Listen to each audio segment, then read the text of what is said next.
Atenção! Este programa não é recomendado para maiores de 600 anos. Eu vi, hein? Isso é bullying! Seus moleques! Casca de problema aqui não! Eu não sei quem tá aí! Trolei!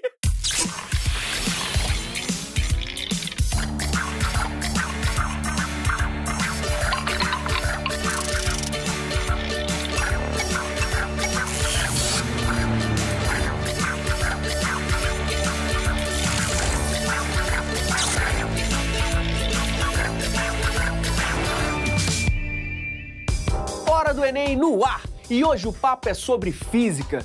Sabia que ela pode te levar longe? Já pensou em ver um projeto seu lá em Marte? Acho que eu tô viajando, né? Então se segura na poltrona, porque no terceiro bloco vem uma galera explicar que papo é esse. São eles, os Space Troopers. Mas agora é hora de pé no chão. Chega mais, professor Sandro Fernandes. E aí, Lange, tudo bem? Como é que você tá? Tudo bem. Muita gente tem aquele preconceito com a física, né? Acha a matéria muito complicada. Matéria complicada, isso é muito relativo, né, Lange? Se ele procurar estudar uma física um pouco mais contextualizada, né? Situações que têm a ver mais com o cotidiano dele, ele provavelmente não vai ficar com o pé atrás, nem com preconceito em relação à física, não. O problema é que, infelizmente, né, acontece de o aluno achar que física é só fórmula. Então, ele vê uma determinada situação, acha que vai aplicar uma fórmula e pronto, a resposta do problema está ali. E nem sempre isso acontece. A parte conceitual é extremamente importante. Então, bora ver um exemplo disso? Vamos lá. Olha a questão. Já tentou abrir a geladeira depois que ela fecha? Dá uma olhadinha na questão aqui, dá uma olhadinha na nossa tela mágica aqui, ó. Uma pessoa abre sua geladeira, verifica o que há dentro e depois fecha a porta dessa geladeira. Olha, eu não sei se isso aconteceu já com você, né? Mas acredito que sim. Você abre a porta da geladeira, fecha. No momento que você fecha, você fala, esqueci alguma coisa lá dentro, né? Esqueci o sorvete, esqueci o brigadeiro, esqueci o doce de leite. Eu fui esquecendo algumas coisas dentro da geladeira. Aí eu vou tentar abrir a geladeira de novo. No momento que eu tento abrir a geladeira, a porta da geladeira fica dura, presa. Eu não consigo abrir a geladeira com tanta facilidade. Se a geladeira for nova e eu puxar a porta com força, a geladeira arrasta, mas a porta não abre. Na verdade, a gente tem até um macetezinho para abrir a porta. Tu já fez esse macete? Tu enfia os dedos na borracha ali da porta, né? E aí, nessa hora, tu consegue abrir a porta. A ideia agora é você entender o que está acontecendo. O porquê que quando você enfia os dedinhos ali, você consegue abrir a porta. Em seguida, ela tenta abrir novamente, mas só consegue fazer isso depois de exercer uma força mais intensa do que a habitual. A dificuldade extra para reabrir a geladeira ocorre porque... a primeira coisa que a gente tem que saber é que nós temos uma grandeza chamada de pressão, que ela é força sobre área. Essa é a primeira coisa que a gente precisa saber, né? É uma grandeza escalar, pressão, muito importante isso. Ela não é um vetor, ela é uma grandeza escalar. E é exatamente essa característica escalar que vai fazer com que a porta fique dura, né? Então, vê se você entende, ó. Imagine só. Eu aqui tenho a porta da geladeira, aqui é a parte de dentro, aqui é a parte de fora. Quando você está em equilíbrio, fora e dentro, as pressões são iguais. Imagine que dentro da geladeira e fora da geladeira seja 1 atm. Nessa hora, como tem 1 atm dentro e fora, observa, eu tenho a mesma pressão, a área da porta é igual, né? Dentro e fora é a mesma área. Então, eu passo a ter forças idênticas, né? A parte de dentro para fora, porque a pressão de dentro vai empurrar para fora. A pressão de fora vai empurrar para dentro. Elas vão aplicar uma força. Pressão é escalar, mas elas geram força, que é um vetor, né? Então, a parte fora gera uma força para dentro, a parte de dentro gera uma força para fora. Como as pressões são idênticas, as forças são idênticas e a força resultante devido à diferença de pressão é zero. Como eu não tenho diferença de pressão, eu não gero força resultante. Aí, no momento que você fecha a porta, atenção a isso agora, olha para mim de novo. Look at my ugly face. No momento que você fecha a porta, a pressão interna começa a diminuir. E aí, se a pressão interna diminui, a pressão externa fica maior e empurra a porta para dentro. Ou seja, surge uma diferença de pressão. Aqui do lado de fora tem que continuar 1 atm, né? Isso aqui não muda. Aí dentro da geladeira a pressão fica menor. Sei lá, tô chutando, hein? 0,6 atms, olha só. E aí nessa hora eu tenho uma diferença de pressão. Essa diferença de pressão gera uma força resultante para dentro, ó. dificultando a abertura da porta, fazendo com que você tenha que exercer uma força maior. Então, toda diferença de pressão gera uma força resultante sobre a área da porta que faz com que você tenha uma dificuldade extra para reabrir a geladeira. Então, olhando aqui do lado, ó, ele fala assim, o volume do ar dentro da geladeira diminuiu. Na verdade, o volume do ar dentro da geladeira é fixo, né? O motor da geladeira está funcionando com potência máxima, isso não justifica. Força do ímã? Ímã? Onde eu falei de ímã? A temperatura no interior da geladeira é inferior ao valor existente antes dela ser aberta. Isso é verdade, mas não explica. É a pressão no interior ser menor do que a pressão externa. Porque aí, nesse caso, eu gero uma diferença de pressão. Valeu? Então vai daí, telinha. Valeu, professor Fábio. Pressão atmosférica. O que a atmosfera tem a ver com a porta da minha geladeira lá de casa? O que acontece? Há duas coisas que mantêm a porta da geladeira fechada, né? Uma delas é aquela borrachinha, que a gente sabe que tem ali, né, em volta da porta. Aquela borrachinha, ela tem um ímã ali. Esse ímã é justamente para deixar ela um pouquinho grudada, né? Então tem uma força magnética ali. Mas também tem outra coisa. O nosso planeta, o planeta Terra, tem uma camada que nós chamamos de atmosfera e essa camada faz força na superfície. Então, na verdade, quando a gente fala da pressão atmosférica, é porque a atmosfera está fazendo uma força na porta, né? Então, do lado de fora, como o professor falou, você tem a pressão de 1 atm. É a força que a atmosfera está fazendo naquela área, né? E do lado de dentro você também tem uma pressão, que é uma pressão menor por causa da queda de temperatura. E aí essa diferença de força é que você sente quando você vai abrir e quando você vai fechar. A pressão atmosférica, você também percebe ela, todo mundo já percebeu, por exemplo, quando você está tomando um suquinho de caixinha.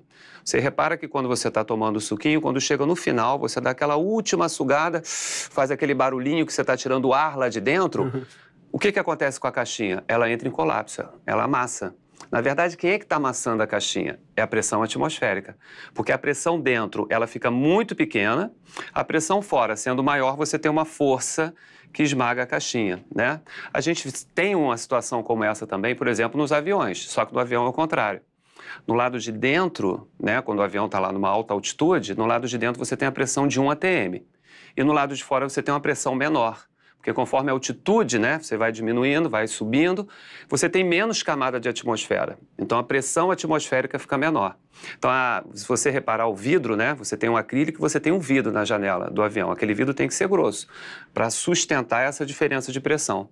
Alguns filmes de ação que a gente vê por aí, quando acontece algum problema, o avião é atingido por um míssil, alguma coisa assim, ou a porta sai voando, as pessoas são lançadas do avião para fora.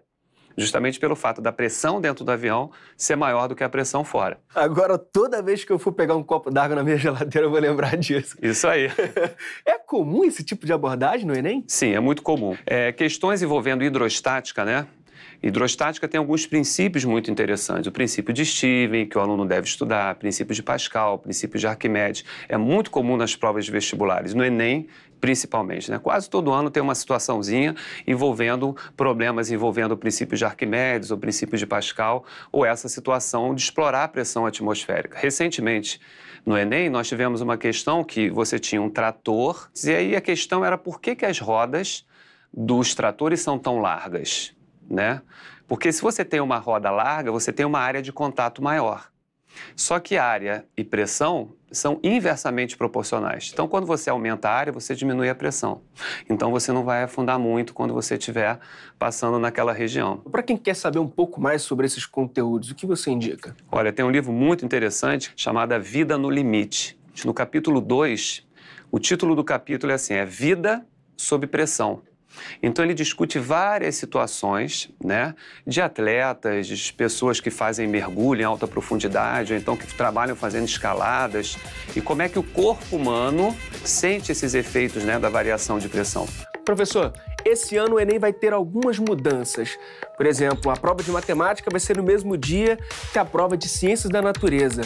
Matemática e física no mesmo dia. Isso é bom ou é ruim? Eu acredito que essa mudança foi muito positiva.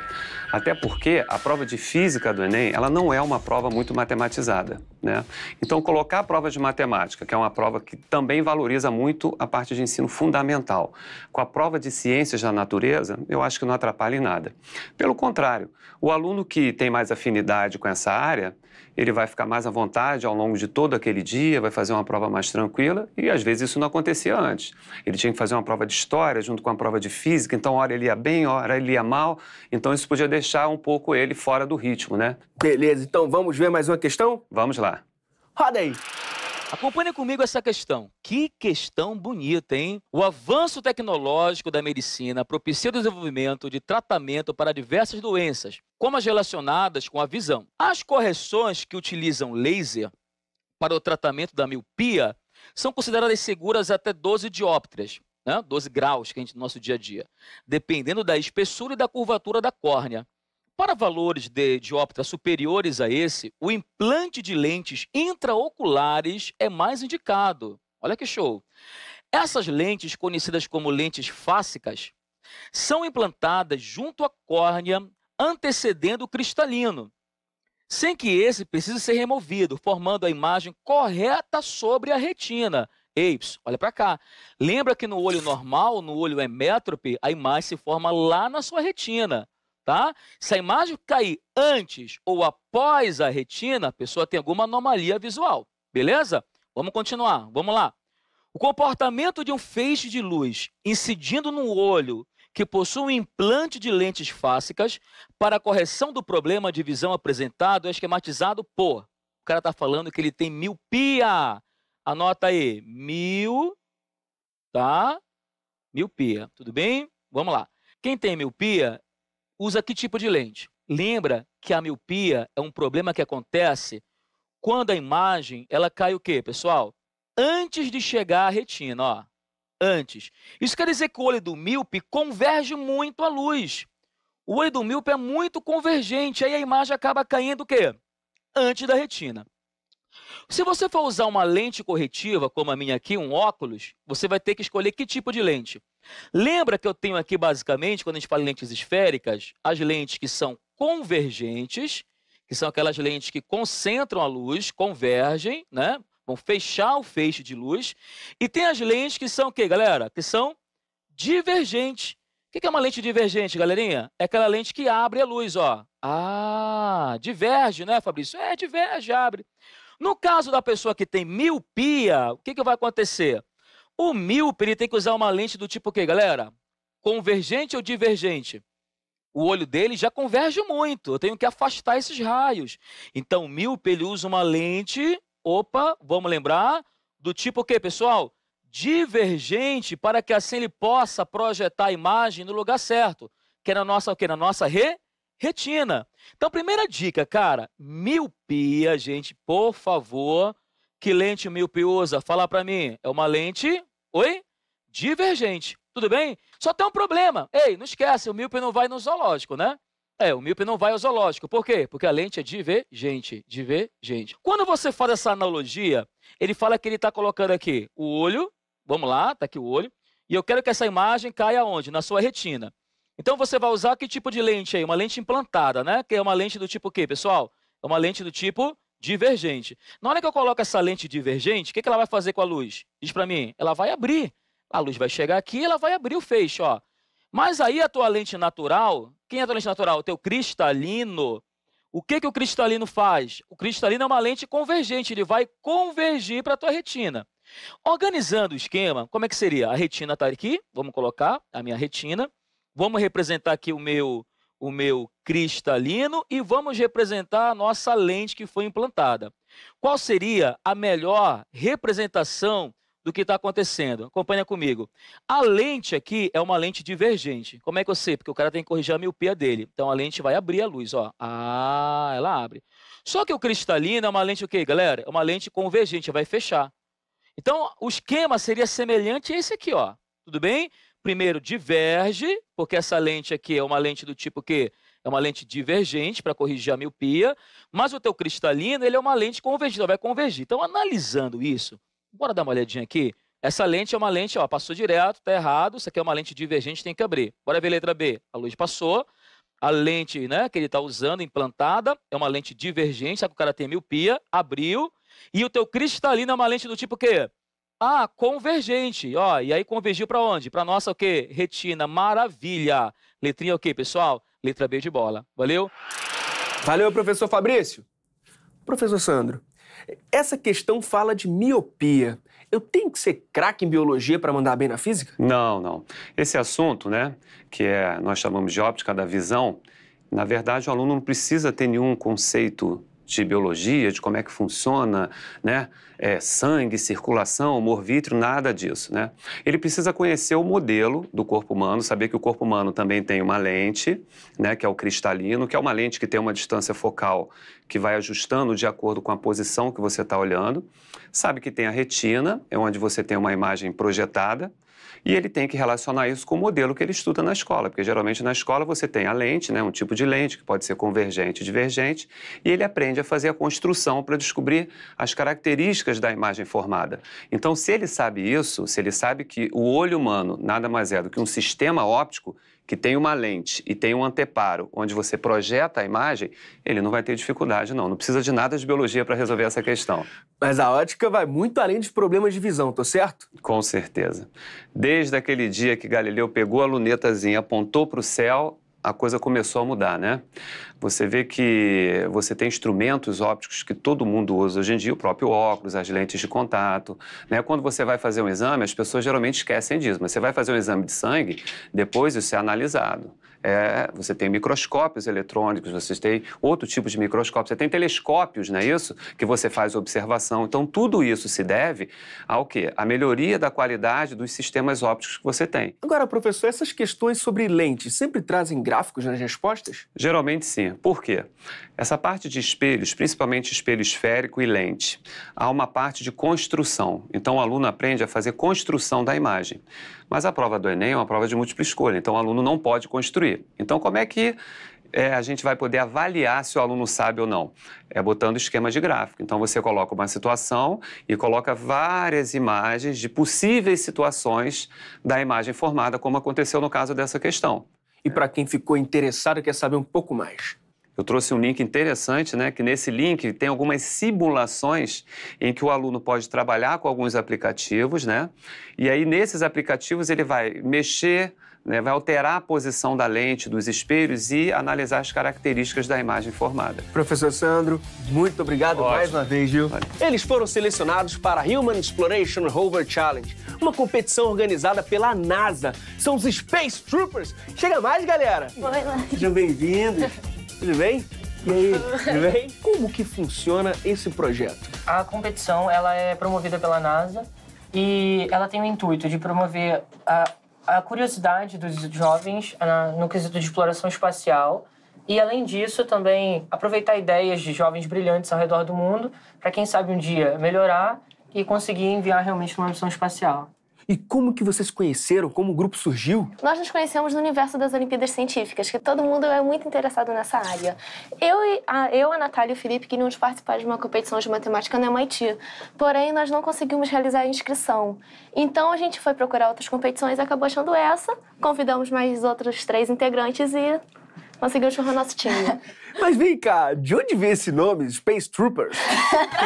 Ele foi um pouco difícil, porque todo mundo perguntava qual o nome do time de vocês? Gente, qual vai ser o nome do nosso time? Aí a gente olhou pro guardanapo. Aí a gente falou, como é que é guardanapo em inglês? É INEP. A gente, vamos fazer Space Nap? Aí ficou. Aí, de repente, ele lembrou, tem os Stormtroopers do Star Wars. A gente falou Space Troopers, que tal? Aí a gente rapidinho, porque o grupo todo não tava junto, ele, gente, o que vocês preferem? Space Nap ou Space Troopers? Vamos ficar com Space Troopers. Como vocês souberam dessa competição? Eu tava navegando numa rede social especializada para assuntos acadêmicos. Aí uma menina lá da Europa postou uma competição da NASA. Pô, era uma competição da NASA. Me interessei muito. Vi que tinha que construir um rover movido à força humana e etc. para participar. E era um grupo de 6 pessoas. Eles 2 eram do grupo de matemática, aí eu convidei ela e mais 2 integrantes para participar. E como que é o projeto que vocês vão apresentar? Então, a gente teve que construir um quadriciclo, que ele funciona como uma bicicleta dupla. E aí, como era muito complexo de fazer um quadriciclo pra gente, a gente nunca fez, tipo, escola técnica e tal. Então, a gente pensou nas ferramentas mais simples pra usar e as técnicas também. Aí, a gente resolveu fazer um quadriciclo com uma tração traseira, que é os dois pedalarem pra mover só as rodas de trás e as rodas da frente serem arrastadas e focarem na direção. Porque era uma coisa que a gente ia saber explicar nos nossos relatórios, ia saber consertar se quebrasse. E aí foi isso, o projeto era construir todo esse carro, só que no final ele envolveu muito mais coisa, tipo arrecadar dinheiro, entrosamento do grupo, tudo isso. Vem cá, tem muita física no projeto? Tem muita física e muitas outras matérias. A gente usou física para calcular a tração, para calcular atrito, torque, né? A gente calculou a angulação das rodas. E usamos muita matemática, porque a física usa muita matemática naturalmente. E porque a competição tem muitas regrinhas, assim, tipo, o carro tem que caber em 1,5 por 1,5 por 1,5. Então, poxa, como é que a gente vai dobrar o carro ou não dobrar? Como é que vai caber? E aí o passageiro tem que estar a uma altura do chão. Então a gente teve que calcular o diâmetro da roda, o tamanho dos desenhos que a gente fez na roda. E foi muito interdisciplinar, porque a gente usou educação física, inglês, porque a gente fez relatórios de quase 10 páginas cada um. E para mandar para a NASA, então a gente treinou muito nosso inglês formal até. E educação física, porque a gente teve que ter um preparamento físico, porque não é só construir o carro, você tem que chegar lá e tentar ganhar. E treinar queda, treinar essas coisas. Então foi muito enriquecedor em todas as disciplinas. Quais são os principais desafios que essa competição trouxe para vocês? A gente sentiu muita dificuldade na arrecadação de dinheiro para usar em todo o projeto, tanto na construção quanto na viagem propriamente dita. Foi complicado, por exemplo, a gente desenvolveu um mecanismo que permitisse que o carro dobrasse sem nenhuma alteração de funcionalidade. Foi bem complexo. Também foi complexo o peso, porque primeiramente ele estava muito pesado e a gente não conseguiria carregar. Então a gente teve que desenvolver, usar novos materiais mais leves. E que materiais são esses? A gente usou tubo industrial, oco, para ficar leve. Compensado marítimo também, que foi uma ideia nossa de usar. Também usamos mangueira de sucção para aumentar a tração do veículo. E aí, como é que é essa competição da NASA? Qual o prêmio que vocês estão concorrendo? São 3 competições, na verdade. A competição principal é uma corrida de obstáculos, vamos dizer assim. São 17 obstáculos numa distância de 800 metros que nós temos que percorrer e a equipe mais rápida ganha essa competição. E é o menor tempo, com menos penalidades, etc. Tem a competição da roda, que como a roda é inovadora, eles fizeram uma competição só para a roda. Você tem que fazer uma apresentação oral sobre a roda lá na NASA, tem que fazer relatório sobre a roda, e eles vão avaliar a funcionalidade da roda. Aquela mais resistente, mais barata, mais leve, e vários outros requisitos. E tem a competição também de coleta de amostras, que os pilotos fazem uma simulação, como se fossem astronautas de verdade, que tem que ir em determinados lugares de lá e coletar algumas amostras sólidas, líquidas. Dentro do carrinho. E tem outras equipes brasileiras competindo? Nós fomos a primeira equipe brasileira a participar desse evento. Então, inclusive, nem havia Brasil na lista de países que poderiam se inscrever e participar. Aí nós tivemos que enviar uma carta para a Agência Espacial Americana para ver se eles aceitariam o Brasil como país participante da competição. Aceitaram e agora nós somos o primeiro grupo. E aí, como é que tá o preparativo? Estão ansiosos, né? Já senti. Com certeza. Tem muito pouco tempo e aí cada vez parece que cai mais a ficha de que a gente vai conseguir. E a ansiedade para ver o carrinho lá, porque ele foi antes de todo mundo por causa do sistema de transporte. Então, você fica ansioso pra ver se correu tudo bem, se ele tá inteiro. Beleza, mas e aí? Qual é a dica pra mandar um carrinho pro espaço? Não desiste. Se dedicar muito. Se dedica, sabe que vai ter muito buraco no meio do caminho. E assim, correr sempre atrás, porque a gente teve tiveram muitas pessoas que ajudaram a gente nesse caminho. Quando a gente começou, a gente não tinha nada. A gente sentou na biblioteca e falou assim, gente, a gente não tem dinheiro, a gente não tem professor pra ajudar, a gente não tem nada.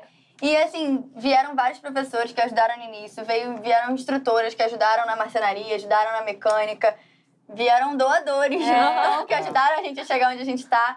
Então, assim, a questão é não desistir mesmo, porque não foi fácil pra gente. Que legal, muito bacana ter jovens assim, poxa, tão dedicados e que acreditam no sonho e correm atrás. Bom, boa sorte, desejo aí que vocês ganhem o prêmio, tragam para o nosso Brasil. E mostrem que o nosso Brasil também está aí para poder mostrar que tem capacidade para desenvolver tecnologias e correr atrás. Parabéns de verdade, viu, pela presença de todos vocês. Muito obrigada. Muito obrigada. Eu que agradeço. E você aí de casa que acha que física é só decorar fórmula? Sai dessa! Ela ainda pode te levar para muito, mas muito longe. Até a próxima!